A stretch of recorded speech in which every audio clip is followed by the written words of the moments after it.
Occupy Wall Street fêtait jeudi ses 2 mois, un anniversaire qui a rassemblé des milliers de manifestants dans plusieurs villes des États-Unis, notamment à New York, berceau de la contestation. Une soirée néanmoins marquée par l'arrestation d'au moins 200 militants. Damas semble de plus en plus isolé sur l'échiquier international. Après la décision de la Ligue arabe, la Turquie et la Russie s'inquiètent vivement des risques de guerre civile, et ce, alors même que la répression ne faiblit pas. Les opposants sont de nouveau appelés à manifester cet après-midi.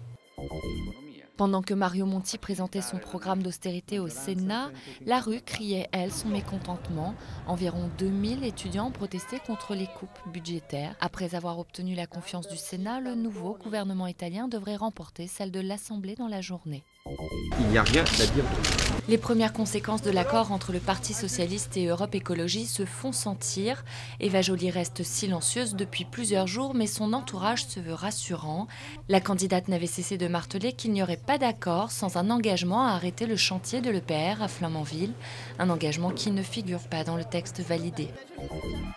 Voir 300 elfes du folklore irlandais, dénicher un sachet de thé de 100 kg ou conduire la plus petite voiture du monde.